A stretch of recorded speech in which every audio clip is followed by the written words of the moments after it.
Assalamualaikum Sobat IHA Media yang berbahagia. Dalam kitab Al-Akhlaq Al-Islamiyah Lin-Nasyin, diceritakan kisah ketakwaan seorang pemuda dari Syam yang notabene hanya penjual kain keliling. Meski cuma pedagang keliling, dia dianugerahi Allah Subhanahu wa Ta'ala postur tubuh yang gagah dan wajah nan tampan. Orang yang melihatnya akan terpesona. Pada satu hari, ketika sedang menjajakan kainnya, ia dipanggil seorang perempuan. Pemuda ini disuruh masuk ke dalam rumah yang sangat mewah. Begitu pemuda itu memasuki rumah, wanita ini segera mengunci pintu. Dia ternyata telah lama tergila-gila dengan si pemuda. Dia kerap memperhatikan ketampanan sosok yang berada di depannya itu. Pada saat itu, tidak ada seorang pun di dalam rumah. Hanya mereka berdua. Wanita itu pun merayunya untuk berzina.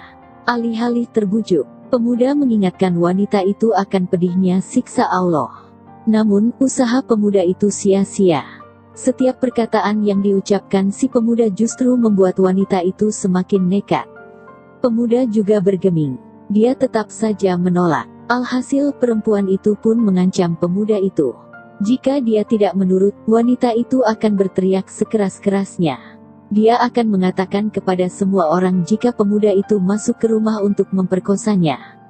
Mereka akan mempercayai perkataan wanita itu karena kedudukan si wanita. Terlebih, pemuda itu pun sudah telanjur memasuki rumahnya. Perempuan itu mengancam orang-orang akan marah dan menggantungnya hidup-hidup. Pemuda itu pun mencari jalan keluar. Dia tak mau maksiat tetapi tak mau juga difitnah sebagai pemerkosa. Sejenak pemuda mendapatkan ide yang nekat. Dia bertekad menjalankan rencana darurat itu demi menyelamatkan ketakwaannya. Dia pun meminta izin kepada wanita itu untuk pergi ke kamar mandi.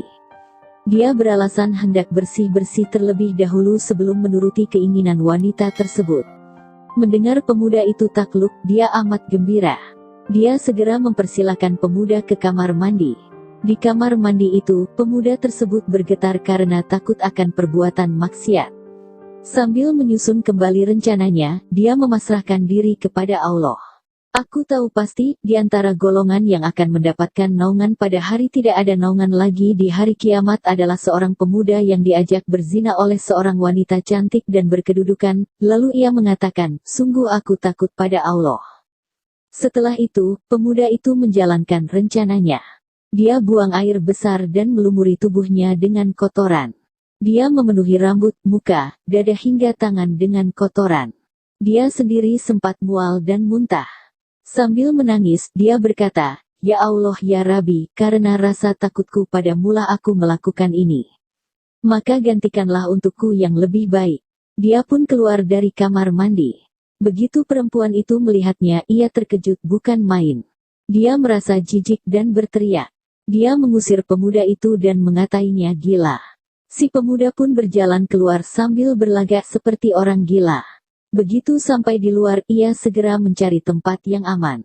Dia takut masyarakat menggunjingnya dan barang dagangannya tidak laku. Ia pun merasa lega ketika sampai di rumahnya. Ia langsung melepas pakaian dan ke kamar mandi untuk membersihkan tubuhnya. Saat keluar dari kamar mandi, Allah menjadikan bau harum yang luar biasa memancar dari seluruh pori-pori tubuhnya. Bau itu tercium dari jarak beberapa meter. Akhirnya, dia dikenal dengan sebutan Al-Miski atau orang yang seharum kesturi. Dilansir dari buku Di Atas Sajadah Cinta, karya Habibur Rahman El-Shirazi.